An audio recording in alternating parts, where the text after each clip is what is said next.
Mohan Babu university అక్రమాలకు వ్యతిరేకంగా తిరుపతిలో విద్యార్థి సంఘాలు ఆందోళనకు దిగాయి. జ్యోతిరావు పూలే విగ్రహం దగ్గర ధర్నా చేపట్టాయి. కిడ్నాప్ తో పాటు ఫీజు దోపిడీకి పాల్పడుతున్న మోహన్ బాబు, విష్ణులను వెంటనే అరెస్ట్ చేయాలని డిమాండ్ చేస్తున్నారు.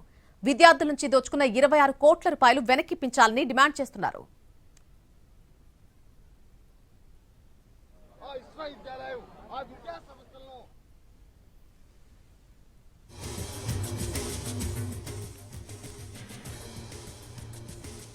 మోహన్ బాబు యూనివర్సిటీ అక్రమాలకు వ్యతిరేకంగా తిరుపతిలో విద్యార్థి సంఘాలు ఆందోళనకు దిగాయి. జ్యోతిరావు పూలే విగ్రహం దగ్గర ధర్నా చేపట్టాయి. కిడ్నాప్ తో పాటు ఫీజు దోపిడీకి పాల్పడుతున్నటువంటి మోహన్ బాబు, విష్ణును వెంటనే అరెస్ట్ చేయాలని డిమాండ్ చేస్తున్నారు. విద్యార్థుల నుంచి దోచుకున్న 26 కోట్ల రూపాయలు వెనక్కి ఇప్పించాలని డిమాండ్ చేస్తున్నారు.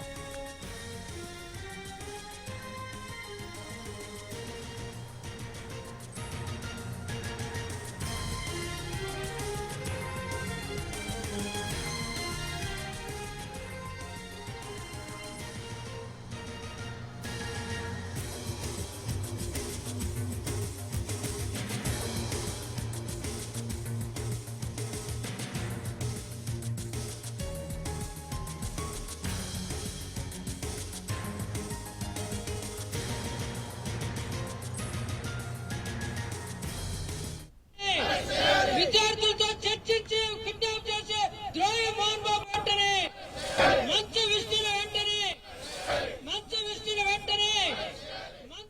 మోహన్ బాబు యూనివర్సిటీ అక్రమాలకు వ్యతిరేకంగా తిరుపతిలో విద్యార్థి సంఘాలు ఆందోళనకు దిగాయి. జ్యోతిరావు పూలే విగ్రహం దగ్గర ధర్నా చేపట్టాయి. కిడ్నాప్ తో పాటు ఫీజు దోపిడీకి కూడా పాల్పడుతున్న మోహన్ బాబును, విష్ణును వెంటనే అరెస్టు చేయాలని డిమాండ్ చేస్తున్నారు. విద్యార్థి సంఘ నేతలంతా కూడా విద్యార్థుల నుంచి దోచుకున్న 26 కోట్ల రూపాయలు వెంటనే వెనక్కి ఇప్పించాలని డిమాండ్ చేస్తున్నారు.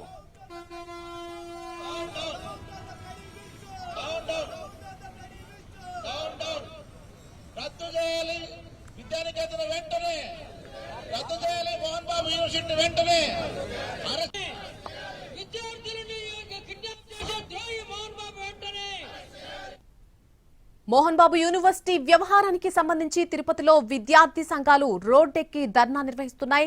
అక్కడ జరుగుతున్నటువంటి ధర్నాకి సంబంధించి అసలు విద్యార్థి సంఘ నేతలు ఏమంటున్నారు, పూర్తి అప్డేట్స్ తెలుసుకుందాం. మా ప్రతినిధి కార్తీక్ లైవ్ లో జాయిన్ అవుతున్నారు.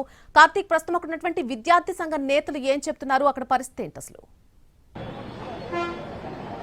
ఖచ్చితంగా మోహన్ బాబు యూనివర్సిటీలో జరిగినటువంటి ఫీజు దోపిడీలు కావచ్చు, దాదాపు 26 కోట్ల రూపాయలు విద్యార్థుల దగ్గర నుంచి దోచుకున్నారు. ఆ డబ్బులంతా తిరిగి ఇచ్చేంత వరకు తాము రోడ్డు మీదే ఉండి పోరాటం చేస్తామంటూ కూడా విద్యార్థి సంఘం నేతలు, విభజన సంఘం నేతలు అందరూ కూడా పెద్ద ఎత్తున రోడ్డెక్కినటువంటి పరిస్థితి. అయితే 2 రోజుల క్రితం ఎస్ఎఫ్ఐ నాయకులను కిడ్నాప్ చేయించిన తర్వాత ఈ పరిస్థితి మరింత దారుణంగా మారిందని చెప్పుకోవాలి. మొత్తం విద్యార్థి సంఘం నేతలంతా కూడా మొన్నటి నుంచి కూడా పెద్ద ఎత్తున పోరాటం చేస్తూనే ఉన్నారు. ఇటు ఓవైపు గవర్నర్ కి, ఓవైపు సీఎంతో పాటు చీఫ్ జస్టిస్ కూడా లేఖ రాసినటువంటి పరిస్థితి. ఇదే క్రమంలో కిడ్నాప్ జరిగినటువంటి వెంటనే కూడా ఇటు దీన్ని జీర్ణించుకోలేకపోతున్నారు. ఓవైపు దోపిడీలకు పాల్పడుతుంది. ఇలా పోరాటం చేస్తున్నటువంటి మా మీదే కూడా కిడ్నాప్ చేస్తారా అంటూ కూడా ఆగ్రహం వ్యక్తం చేస్తున్నారు. మనతో విద్యార్థి సంఘం నేతలతో పాటు అందరూ కూడా ఉన్నారు. వారితో కూడా మాట్లాడదాం. అంటే ఇప్పటికే పోలీసులు మోహన్ బాబు యూనివర్సిటీకి సంబంధించి బౌన్సర్లను, పిఆర్ఓను అరెస్ట్ చేశారు. అయితే బౌన్సర్లతో పాటు విద్యార్థులు కూడా ఈ కిడ్నాప్ కేసులో ఉన్నారు. సో అరెస్ట్ చేసిన వాళ్ళు అరెస్ట్ చేశారు కాబట్టి త్వరలోనే మిగిలిన వారందరినీ కూడా అరెస్ట్ చేస్తామంటున్నారు. మీరేం? ప్రధానంగా ఈ కిడ్నాప్ కి కారణమైనటువంటి మోహన్ బాబు, అదేవిధంగా మంచు విష్ణుల్ని అరెస్ట్ చేస్తేనే ఈ యొక్క రాష్ట్రంలో విద్యార్థి సంఘ నాయకులకి న్యాయం చేసినట్టు అవుతుంది. అదేవిధంగా మోహన్ బాబు యూనివర్సిటీలో జరుగుతున్నటువంటి అవినీతికి, అక్రమాలకి, దౌర్జన్యాలకి ఒక నిలువెత్తు సాక్ష్యం. ఎవరైతే మోహన్ బాబుని, విష్ణు అరెస్ట్ చేస్తేనే ఈ పోలీస్ డిపార్ట్మెంట్ కూడా ఒక కృతజ్ఞతలు తెలియజేస్తాం. లేకపోతే ఈ రోజు మనం చూస్తా ఉన్నాం, మోహన్ బాబు గారు ఏమీ తెలియనట్టు ఈరోజు హైకోర్టులో క్రాష్ పిటిషన్ అయినట్టు కూడా మాకు సమాచారం వచ్చింది. మేము అడుగుతా ఉన్నాం, అయ్యా మోహన్ బాబు గారు ఒక కుటుంబంలో తండ్రికి తెలియకుండా ఏ బిడ్డైనా ఏ నిర్ణయం తీసుకోగలుగుతుందా? ఈరోజు మోహన్ బాబు విద్యా సంస్థల్లో నీ ప్రమేయం లేకుండా, మీ చర్చలు లేకుండా, మీ యొక్క బాడీ గార్డ్స్ కానీ, లేకపోతే అదేవిధంగా బౌన్సర్లు కానీ, లేకపోతే నీ కింద పనిచేసినటువంటి రౌడీ మొక్కలు ఈరోజు కిడ్నాప్ చేయడం మీకు తెలీదా? ఇది చాలా సిగ్గుచేటి విషయం. ఎందుకంటే మంచు విష్ణు గారే మాతో పిలిపించి చర్చలకు సిద్ధమయ్యారు, మాట్లాడారు. మరి ఇలాంటి విషయాలు జరిగిన తర్వాత మీకు తెలియకుండా, మీ పిఆర్ఓ గారికి తెలియకుండా ఎలా కిడ్నాపులు జరుగుతాయి? మేము అడుగుతా ఉన్నాం, అయ్యా మేడి పండు చూడు మేడిమయ్యుండు, పొట్ట విప్పి చూడు పురుగులుండు. మోహన్ బాబు పైకేమో నీట్ గా గమ్మత్తుగా చాలా అందంగా కనిపిస్తున్నాడు, కానీ ఆయన చేసేటువంటి దుర్మార్గాలను ఆయన మనసులో దాక్కున్నాయి. ఇప్పటికైనా సరే మంచు మోహన్ బాబు గారిని ఖచ్చితంగా రాష్ట్ర ప్రభుత్వం వెంటనే నిర్ణయం తీసుకొని అరెస్టు చేయాలా. అదేవిధంగా ఈ రోజు ప్రజా సంఘాలు, వామపక్ష పార్టీలు కూడా చెప్పండి, అంటే ఈ కిడ్నాప్ కు సంబంధించి ఇప్పటికే 13 మందిని అరెస్ట్ చేశారు. దాంట్లో బౌన్సర్లు ఉన్నారు, విద్యార్థులు కూడా ఉన్నారు. సో ఈ విషయాన్ని విద్యార్థి సంఘం నేతలుగా ఎలా చూస్తారు? ఈరోజు మోహన్ బాబు విద్యార్థులను కూడా రౌడీలాగా తయారు చేస్తున్నాడు. ఆయన సినిమాల్లో ఆయన రౌడీగా ఎట్టున్నాడో విద్యార్థులను కూడా తయారు చేస్తున్నాడు మనకు అర్థమవుతుంది వాస్తవంగా. లేదంటే వాళ్ళు బ్లాక్ మెయిల్ చేసి మీకు మార్కులు వేయము, లేకపోతే మీరు గంజాయిలో ఉన్నారు, మీరు మత్తు పదార్థాలకు లోనైనారు, ఇవన్నీ బయట పెడతామని బ్లాక్ మెయిల్ చేసి ఇటువంటి వాటికి పురుకొల్పినాడా? పోలీసు విచారణలో ఇవన్నీ తేల్చాలని మేము అడుగుతున్నాం. విద్యార్థులను చాలా శోచనీయం.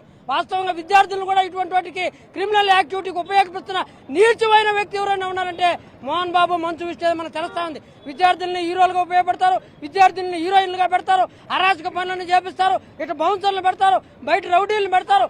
అన్ని చేష్టల్ని తన యొక్క సంపుని ఏం చెప్తారు, ఏం చేయాలనుకుంటున్నారు మీ భవిష్యత్ కార్యాచరణ? మేము చెప్తున్నాం, విద్యార్థుల యొక్క తల్లిదండ్రులు వాళ్ళందరూ కూడా ఆలోచించండి. ఈ విద్యా సంస్థల్లో ఎవరిని చేర్చబాకండి, ఈ డబ్బులన్నీ ఫీజులన్నీ వెనక్కి తీసుకోండి. చూడండి మీ అంటే విద్యార్థి సంఘం నేతలు అయితే చాలా స్పష్టంగా చెప్తూ వస్తున్నారు. జరుగుతున్నటువంటి పరిణామాల మీద తీవ్ర స్థాయిలో ఆగ్రహం వ్యక్తం చేస్తున్నారు. ఓవైపు నిన్న జరిగినటువంటి అరెస్టులో బౌన్సర్లు ఉండడమే కాకుండా విద్యార్థులు కూడా ఈ కిడ్నాప్ కేసులు ఇరుక్కోవడంపై మాత్రం తీవ్ర స్థాయిలో ఆగ్రహాన్ని వ్యక్తం చేస్తున్నారు. ఏదైతే విద్యా సంస్థల నుంచి రావాల్సినటువంటి 26 కోట్ల రూపాయలను వెంటనే విద్యార్థులకు చెల్లించాలి, ఫీజుల దోపిడీని అరికట్టాలి, అప్పటి వరకు కూడా తాము రోడ్డు మీదే ఉంటాం, వ్యతిరేకంగా కూడా పోరాటాలు చేస్తామంటారు. Yes, Karthik, thank you for the live update.